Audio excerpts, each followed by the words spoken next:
जय हिंद दोस्तों, welcome to GS foundation. और आज हम पढ़ेंगे बेसिक कॉन्सेप्ट ऑफ बायोलॉजी। अगर आप 10th में हो या 11th में हो या 12th में हो और अगर आप इस वीडियो को देख लेते हो ना, तो आपका जो बेसिक कॉन्सेप्ट है बायोलॉजी का वो क्लियर हो जाएगा, ताकि आपको क्या नाम से स्कूल में या आपके ट्यूशन में आपको पढ़ने में आसानी हो आपका चैप्टर। ठीक है, और अगर ये आपका क्लियर रहेगा तो आपको पढ़ने में और भी आसानी होगी। ठीक है, तो अभी देर न करते हुए हम लोग अपने बेसिक कॉन्सेप्ट ऑफ बायोलॉजी पर चलते हैं। ठीक है, तो सबसे पहले हम पढ़ेंगे क्या नाम से कि जीव की प्रजाति, यानी हमारे अर्थ पर कितने सारे प्रजाति पाए जाते हैं जीव की। ठीक है, तो कितने सारे पाए जाते हैं? 1.8 मिलियन स्पीसीज पाए जाते हैं हमारे अर्थ पर। ठीक है, अब उसके बाद देखते हैं हम। देखो, बायोलॉजी बहुत सारा क्वेश्चन रहता है। कोई सोचता है क्या नाम से कि बायोलॉजी की खोज और किसी ने की, कोई बोलता है वास्को डी गामा ने, कोई क्या कहता है। तो देखो, बायोलॉजी की खोज अरस्तु साहब ने की थी, एरिस्टोटल साहब ने की थी बायोलॉजी की खोज। इनको बायोलॉजी का पिता या जनक भी माना जाता है। ठीक है, अब आगे देखते हैं हम। देखो, पहला प्रथम वर्गीकरण किसने दिया था? तो प्रथम वर्गीकरण अरस्तु साहब ने ही दिया था, प्रथम वर्गीकरण। ठीक है, अब आगे देखो, अगर पूछ लिया जाए कि आपको जगत वर्गीकरण किसने दिया, तो आप क्या बताओगे? जगत वर्गीकरण दिया है हमारे कैरोलस लीनियस ने। ठीक है, किसने दिया है? हमारे कैरोलस लीनियस ने। ठीक है, अब आगे हम देखते हैं कि त्रिजगत यानी त्रिजगत वर्गीकरण किसने दिया है? तो इसमें क्या लिखा है हमारा? अर्नेस्ट हीकल ने दिया है तीसरा जगत वर्गीकरण। ठीक है, अब हम आगे देखते हैं कि चौथा जगत वर्गीकरण यानी चार जगत वर्गीकरण किसने दिया है। तो यहाँ पर क्या नाम लिखा है? कोपलैंड साहब ने दिया था चार जगत वर्गीकरण। ठीक है, अब हम देखते हैं पांच जगत वर्गीकरण। तो पांच जगत वर्गीकरण किसने दिया था? हमारे आर.एच. विटेकर साहब ने दिया था। किसने? आर.एच. विटेकर ने। ठीक है, अब छह जगत वर्गीकरण किसने दिया था? तो छह जगत वर्गीकरण ने दिया था कार्ल वुश ने दिया था। कौन? कार्ल वुश ने। देखो, इसे इंग्लिश में कहा जाता है, जैसे अगर मैं इसकी बात करूं प्रथम जगत वर्गीकरण, तो इसे इंग्लिश में कहा जाता है फर्स्ट क्लासिफिकेशन। ठीक है, तो हिंदी इंग्लिश दोनों जानते रहेंगे तो आपके लिए थोड़ा सा आसानी होगी। तो फर्स्ट क्लासिफिकेशन अरस्तु ने से, उसके बाद ये हमारा जो जगत वर्गीकरण है ये किसने दिया था? कैरोलस लीनियस ने। और अगर पूछ लिया जाए थर्ड क्लासिफिकेशन तो किसने? अर्नेस्ट हीकल ने। और फोर्थ क्लासिफिकेशन किसने? कोपलैंड ने। ठीक है, उसके बाद फिफ्थ क्लासिफिकेशन किसने किया था? हमारे आर.एच. विटेकर ने। और सिक्स क्लासिफिकेशन किसने किया था?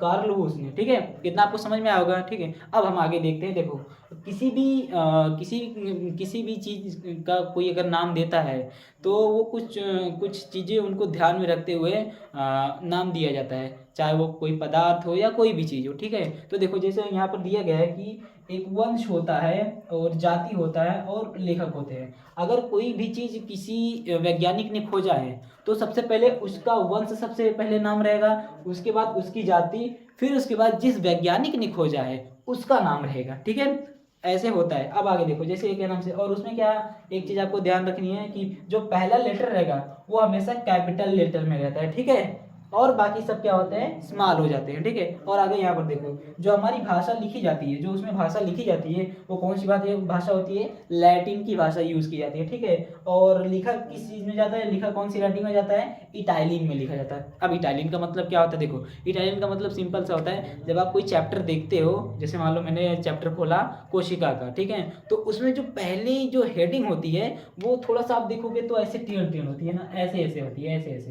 तो ये हमारा क्या है? ये हमारा इटालियन है और इटालियन लैंग्वेज में ही लिखा जाता है। ठीक है, अगर कोई हाईलाइट चीज़ करनी होती है तो उसे क्या होगा? थोड़ा सा तिरछे लिख देते हैं, उसी को हम क्या कहते हैं? इटालियन भाषा कहते हैं। ठीक है, आई होप को आपको इतना सारा समझ में आया होगा कि प्रथम जगत वर्गीकरण किसने किया था और बायोलॉजी की खोज किसने की थी और जीव की प्रजातियां कितनी होती है। ठीक है, देखो, वैसे तो इसमें बताया जाता है कि जीव की प्रजाति जो होती है 1.7 से 1.8 पाई जाती है। ठीक है, लेकिन जो हमारा करेक्ट आंसर है वो 1.8 मिलियन स्पीसीज ही है।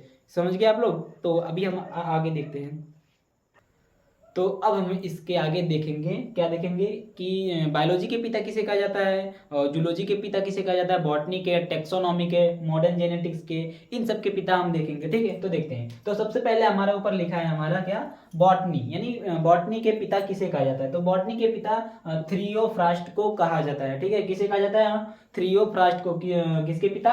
बॉटनी के पिता। ठीक है, समझ में आ गया इतना? अब देखो आगे, बायोलॉजी के पिता किसे कहा जाता है? तो बायोलॉजी के पिता मैंने आगे भी बता दिया था आपको, अरस्तु साहब हैं, एरिस्टोटल साहब हैं। ठीक है, अब नेक्स्ट क्या है हमारा? टेक्सोनॉमी, यानी टेक्सोनॉमी के फादर किसे कहा जाता है? तो टेक्सोनॉमी के फादर हमें कहा जाता है कैरोलस लिनियस ने, ठीक है, किसे? कैरोलस लिनियस को ही कहा जाता है टेक्सोनॉमी के फादर, ठीक है। अब आगे देखो, अब हम देखते हैं मेडिसिन के पिता किसे कहा जाता है, यानी फादर ऑफ मेडिसिन किसे कहा जाता है? तो फादर ऑफ मेडिसिन कौन है? हमारे हिप्पोक्रेट साहब है। कौन? हिप्पोक्रेट, ठीक है, इतना समझ में आया। अब आगे देखो, अब नेक्स्ट क्या हमारा मॉडर्न जेनेटिक के पिता कौन है? तो मॉडर्न जेनेटिक के पिता है हमारे ग्रेगर जॉन मेंडल साहब। कौन? मेंडल साहब है मॉडर्न जेनेटिक्स के पिता, ठीक है। और नेक्स्ट हमारा क्या है? हमारा जूलॉजी, यानी जूलॉजी के पिता किसे कहा जाता है? तो जूलॉजी के पिता एरिस्टॉटल साहब को कहा जाता है, अरस्तु, ठीक है। देखो अरस्तु साहब अपने जमाने में ना बहुत पढ़े लिखे इंसान थे, तभी इनका हर जगह नाम आ रहा है, ठीक है, समझ आया। अब हम नेक्स्ट देखें, तो अब हम देखते हैं सेल के बारे में कि सेल की खोज किसने की थी। देखो अगर हम बायोलॉजी पढ़ते हैं ना, तो बायोलॉजी जो शुरू होती है वो किससे शुरू होती है? हमारी कोशिका से ही शुरू होती है, ठीक है। किससे?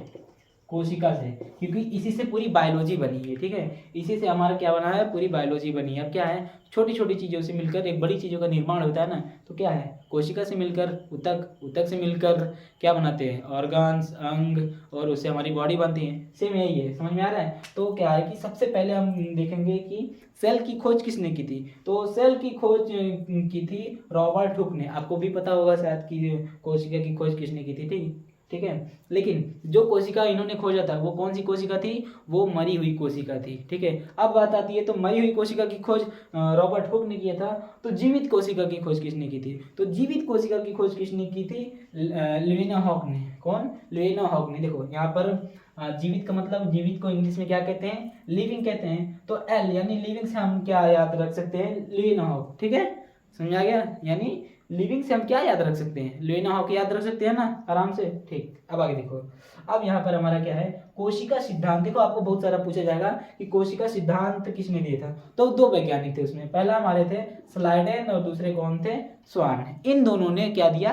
कोशिका सिद्धांत। क्योंकि देखो अब अगर सिद्धांत नहीं देंगे तो हर चीज क्या होगी? अलग अलग हो जाएगी, छिटिक जाएगी। जैसे उसमें क्या दे दिया था कि वर्गीकरण दे दिया था, क्लासिफिकेशन दे दिया था। अब क्लासिफिकेशन में क्या है कि सबको अलग अलग कर दिया, सबको एक कैटेगरी में कर दिया। अगर मैं फिफ्थ क्लासिफिकेशन की बात करूँ, यानी 5 जगत वर्गीकरण की बात करूँ, तो उसमें क्या है? पहला हमारा मोनेरा आता है, प्रोटिस्टा आता है, फंगी आता है, प्लांट आता है, एनिमल आता है, ठीक है। उसी हिसाब से हमारा क्या है? कोशिका सिद्धांत है, और इसी के बेस पर पूरा ये रहता है, ठीक है। अभी हम इसके अब नेक्स्ट देखेंगे कि फर्स्ट क्लासिफिकेशन में क्या आता है, सेकंड क्लासिफिकेशन में, थर्ड क्लासिफिकेशन में, एंड फोर्थ, 5, 6 इन छहों के बारे में हम देखेंगे कि इनमें कौन कौन से जीव आते हैं, ठीक है, समझ आ गया।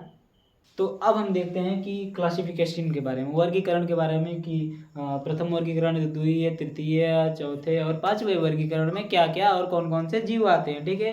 तो इसमें क्या है हमारा? जगत वर्गीकरण। तो जगत वर्गीकरण में क्या क्या हमारा आता है? प्लांट आता है और एनिमल आता है, ठीक है, पौधे और जीव आते हैं, ठीक है। उसके बाद हमारा क्या है? त्रिजगत वर्गीकरण। अब त्रिजगत वर्गीकरण में क्या क्या आते हैं? देखो हमने यहाँ पर 2 जगत वर्गीकरण इसलिए नहीं लिखा क्योंकि 2 जगत वर्गीकरण में भी यही दोनों आते हैं, प्लांट और एनिमल आते हैं, ठीक है। अब आगे देखो, त्रिजगत वर्गीकरण में क्या क्या आता है हमारा? ये इसमें भी प्लांट आ जाएगा, एनिमल आ जाएगा, और क्या आता है हमारा? प्रोटिस्टा भी रहता है, ठीक है, प्रोटिस्टा। अब देखो 4 जगत वर्गीकरण में क्या क्या आता है हमारा? 4 जगत वर्गीकरण में मोनेरा आ जाते हैं, और बाकी पहले मोनेरा और कवक आ जाते हैं, ठीक है, और पहले वाले रहते हैं, पादप भी रहता है, प्रोटिस्टा भी रहता है, ठीक है, समझ आ गया। और 5 जगत वर्गीकरण में क्या क्या होता है? 5 जगत वर्गीकरण में क्या क्या होता है? तो 5 जगत वर्गीकरण में मोनेरा, प्रोटिस्टा, फंगी, प्लांटी और एनीमिया। एनीमिया मतलब एनिमल होता है ना, ये थोड़ा सा क्या नाम से वो वाला है, हट के है, ठीक है, समझ आ गया। तो ये सारे जो हैं ये वर्गीकरण वाले हैं, ठीक है, इतना समझ में आया आपको?